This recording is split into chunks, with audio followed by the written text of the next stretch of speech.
भारत और बांग्लादेश के बीच में खेला गया था एक ऐसा वनडे मैच जिस मैच में बांग्लादेशी गेंदबाजों ने भारतीय टीम की बैटिंग लाइनअप को पूरी तरह से हिला करके रख दिया था।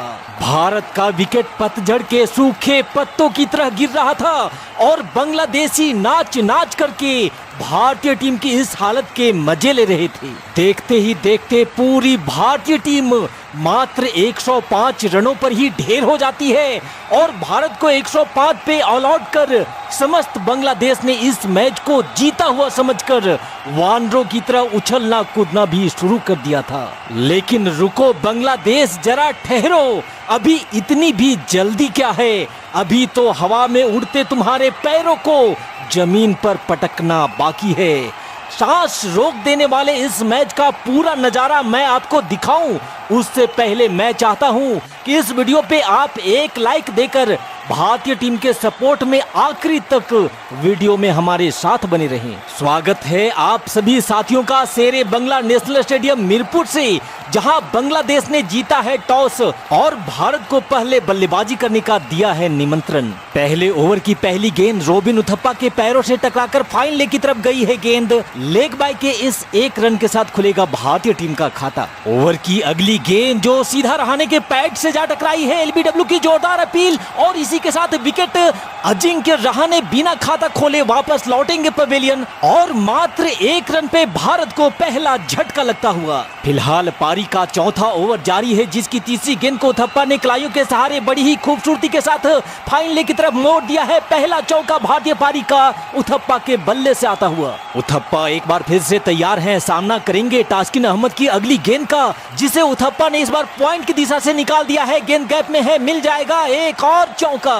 7.3 ओवर के बाद भारत 26 रन एक विकेट खोने के बाद और तास्किन अहमद की इस गेंद को उथप्पा हवा में उठाकर मारना चाहते थे पर सही से टाइम नहीं कर पाए। 14 रन बनाकर उथप्पा वापस लौटेंगे पवेलियन और 26 पे भारत को दूसरा झटका लगता हुआ। मीरपुर का स्टेडियम बांग्लादेशी नारों और उनके समर्थकों की दहाड़ से गूंज उठा था। यहाँ से आगे भारतीय टीम ने अपने खाते में महज 2 रन और जोड़े ही थे कि तभी नए बल्लेबाज अंबती रायडू भी मात्र 1 रन बना करके चलते बने और मात्र 28 पे भारत को तीसरा झटका भी अब लग चुका था। हालांकि यहां से आगे नए बल्लेबाज सुरेश रैना ने आते ही आक्रामक बल्लेबाजी करनी शुरू करी और पहले तो मुर्तजा को रडार में लेकर के एक शानदार चौका जड़ा और उसके बाद रैना ने तास्किन अहमद को भी आड़े हाथों में लिया और एक और शानदार चौका जड़ते हुए रैना ने भारतीय टीम से प्रेशर को थोड़ा कम जरूर किया था। यहाँ मुर्तजा की इस गेंद पर सुरेश रैना काफी भाग्यशाली रहे, क्योंकि गेंद काफी देर तक हवा में थी लेकिन अंततः 4 रनों के लिए सीमा रेखा को पार कर गई। यहाँ पर रन जैसे भी आए पर भारत के लिए रन आना बेहद जरूरी था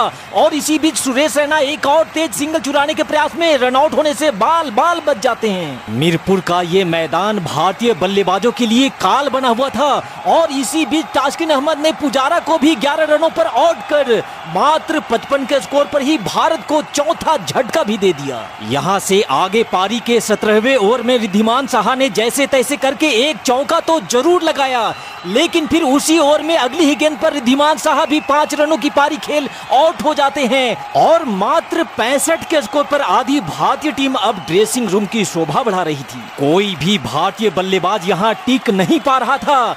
एकमात्र खिलाड़ी सुरेश रैना ही थे जो अच्छी बल्लेबाजी कर रहे थे, लेकिन 17वें ओवर की आखिरी गेंद पर सुरेश रैना भी रन आउट हो जाते हैं और 17 ओवर की समाप्ति के बाद अब भारतीय टीम के बोर्ड पर स्कोर थे 66 पे 6। फिर शुरू होता है पारी का 18वां ओवर, जिसकी पहली ही गेंद पर अक्षर पटेल ने जोरदार प्रहार किया और 4 रनों के साथ अपना खाता खोला और फिर उसी ओवर में अक्षर पटेल ने इस बार ऑफ साइड में एक और जबरदस्त चौका लगाते हुए भारतीय टीम की वापसी की पूरी कोशिश में लगे हुए थे। लेकिन आज तो नसीब में कुछ और ही लिखा था। 18वें ओवर की 5वीं बॉल पर अक्षर पटेल भी आउट हो जाते हैं और मात्र 75 पे अब भारत 7वां विकेट भी गंवा चुका था। यहाँ 75 से 81 के स्कोर तक आते आते भारत अपना 8वां विकेट भी गंवा देता है। भारतीय बल्लेबाजों के साथ यहाँ क्या हो रहा था ये किसी को कुछ समझ में नहीं आ रहा था। अब तो भारतीय फैंस बस यही उम्मीद कर रहे थे कि किसी तरह भारत का स्कोर बस 100 रनों को पार कर जाए, लेकिन ऐसा होने का चांस यहाँ कम ही दिख रहा था, क्योंकि 86 के स्कोर पर अमित मिश्रा के रूप में अब भारतीय टीम अपना 9वां विकेट भी गंवा चुकी थी। अब भारतीय टीम का आखिरी विकेट मैदान पर था। सामने थे उमेश यादव, जिन्होंने बॉलर के सर के ऊपर से डाउन द ग्राउंड एक कमाल का चौका जड़कर भारत के स्कोर को 92 रनों तक पहुंचा दिया। पारी के 25वें ओवर में अल अमीन एक घातक बाउंसर उमेश यादव को मारता है, लेकिन उमेश यादव ने बड़ी ही सूझबूझ के साथ कीपर के ऊपर से भेज दिया गेंद को एक और चौके के लिए। और फिर ओवर की आखिरी गेंद पर उमेश यादव ने किया एक और जोरदार प्रहार और गेंद को भेज दिया 6 रनों के लिए सीमा रेखा के पार। इस छक्के के साथ अब भारत का स्कोर 100 रनों को पार करता हुआ 104 रनों तक का पहुंचा था। लेकिन फिर 26वें ओवर की तीसरी बॉल पर उमेश यादव भी आउट हो जाते हैं और इस तरह से पूरी भारतीय टीम मात्र 105 रनों पर ही सिमट जाती है। मीरपुर के स्टेडियम पर जगह जगह पर लहराते बांग्लादेशी झंडे और बांग्लादेशी खिलाड़ियों का एटीट्यूड ये बता रहा था कि बांग्लादेश बड़ी ही आसानी से इस रन को चेज कर मैच जीत जाने वाला है। लेकिन तब बांग्लादेश को कहां पता था कि उनका पाला बाप से नहीं बल्कि दादा से पड़ा था। बांग्लादेश की बल्लेबाजी शुरू होती है और पहले ओवर की पहली गेंद पर ही चौका लगाकर मानो बांग्लादेश ये दिखाना चाह रहा था कि वो लोग इस मैच को 15-20 ओवर में ही खत्म कर देंगे। लेकिन अगली ही गेंद पर मोहित शर्मा ने तमीम इकबाल को विकेट के पीछे कैच करवा ख्वाब में डूबे बांग्लादेशियों को सपने से जगा दिया।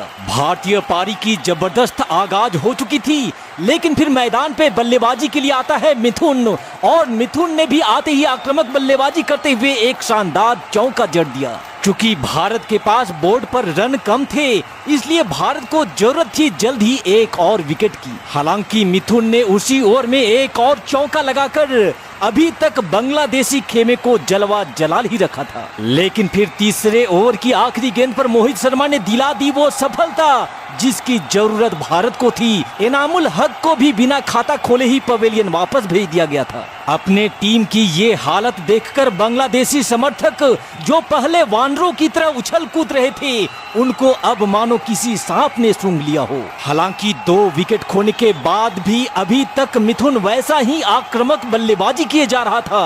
उमेश यादव की गति का इस्तेमाल करते हुए मिथुन ने बैक टू बैक 2 चौके जड़ डाले थे। दूसरी छोर पर मिथुन का साथ दे रहा मुशफिकुर, जो पहले तो संभल कर बल्लेबाजी कर रहा था, लेकिन शायद अब उसे भी मैच जल्दी खत्म करने की जल्दबाजी हो गई थी। यहाँ पारी के 9वें ओवर में मिथुन ने एक और बार गेंद को सीमा रेखा के बाहर भेजा और 4 और महत्वपूर्ण रन बांग्लादेश के खाते में जोड़ दिए। बांग्लादेश के ये दोनों बल्लेबाज बड़ी ही बेरहमी से भारतीय गेंदबाजों को पीटे जा रहे थे।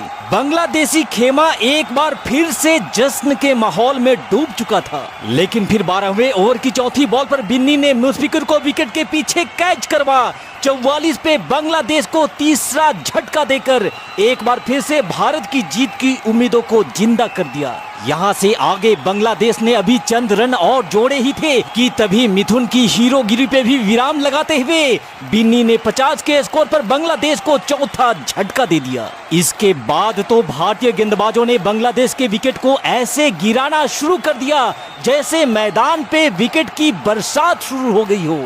15वें ओवर की पहली ही गेंद पर मोहित शर्मा ने साकिबुल हसन को भी आउट कर बांग्लादेश की कमर को ही तोड़ डाला था। और फिर अपने उसी ओवर में मोहित शर्मा ने डाली कमाल की एक और गेंद और इस बार जियाउर रहमान की पारी को भी टाटा बाय बाय बोल दिया गया था।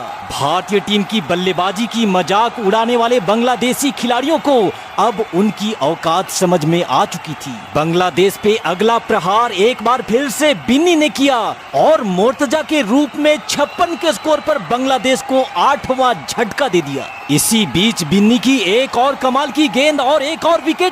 क्या कमाल की गेंदबाजी करी है बिन्नी ने मात्र 4 रन देकर 5 विकेट लेकर यहां पर बिन्नी ने बांग्लादेशी समर्थकों को माथा पीटने पे मजबूर कर दिया था। और फिर बांग्लादेश के आखिरी विकेट को भी बिन्नी ने ही ढाहा और इस तरह से भारतीय टीम का मजाक उड़ाने वाले बांग्लादेश को मात्र 58 रनों पर ही ऑल आउट कर दिया जाता है और इस लो स्कोरिंग मैच को भी भारत 47 रन से जीत लेता है। बांग्लादेश को सबक सिखाने वाली भारतीय टीम का ये जवाब अगर आपको पसंद आया हो तो इस वीडियो पे एक लाइक जरूर दीजिएगा और जाने से पहले चैनल को सब्सक्राइब करते हुए जाइएगा। Thanks for watching this video. जय Hind Vande Mataram. Thanks for watching this video. जय हिंद वंदे मातरम।